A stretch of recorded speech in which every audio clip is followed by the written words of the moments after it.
వెల్దుర్తి మండలం బస్వాపూర్ శ్రీ బ్రహ్మరాంబిక మల్లికార్జున స్వామి దేవాలయంలో చేగుంట ఉప సర్పంచ్ రఫీయుద్దీన్ సోమవారం ప్రత్యేక పూజలు నిర్వహించారు.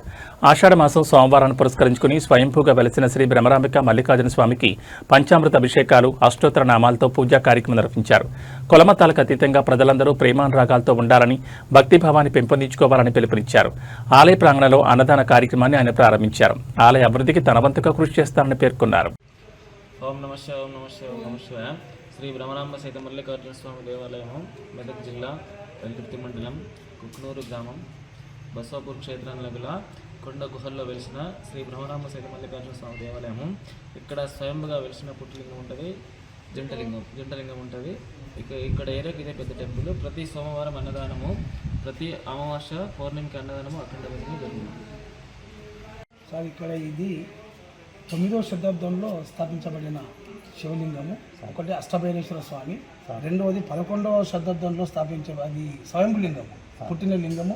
11వ శతాబ్దంలో యోగులు తపస్సు చేస్తూ ఇక్కడ స్వయంభులింగము ఏర్పడింది. ఇక్కడ ఇది శతాబ్దాల నుంచి పైకి 3 కిలోమీటర్ హైట్ ఉంటుంది.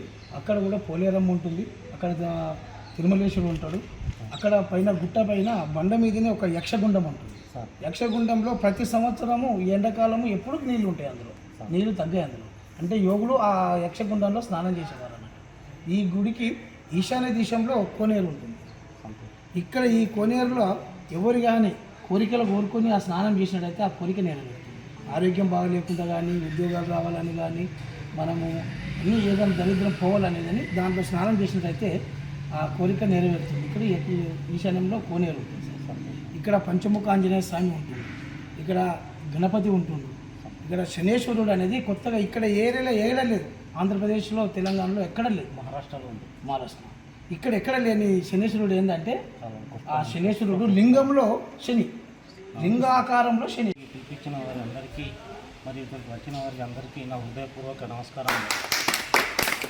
సృష్టి ఇంత మంచిగా ఉంది అంటే కారణం ప్రజలలోని దైవభక్తితోటే సృష్టి ఇంత అందంగా ఉన్నది. సూర్యుడు మంచిగా ఉన్నాడు, భూమి మంచిగా ఉన్నది, నదులు మంచిగా ఉన్నాయి, మనుషులు అవి సృష్టి,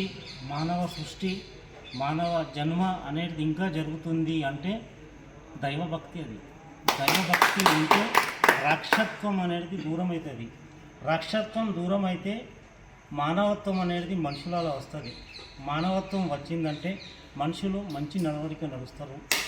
ఇతర ప్రాణుల మీద, జంతువుల మీద కానీ, మనుషుల మీద కానీ దయాదాక్షిణ్యం అనేది వస్తుంది. ఈ దయాదాక్షిణ్యము సృష్టి మంచిగా అభివృద్ధి చెందుతుందంటే కారణము దైవభక్తి వలనే అవుతుంది.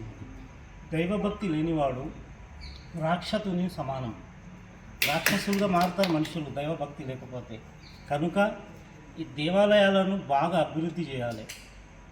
ఏ కులమైనా సరే, మస్జిద్ అయినా సరే, మందిర్ అయినా సరే, చర్చ్ అయినా సరే, తమ తమ కులాల తమ దైవ మందిరాలను అభివృద్ధి చేయాలి. తమ గ్రంథాలను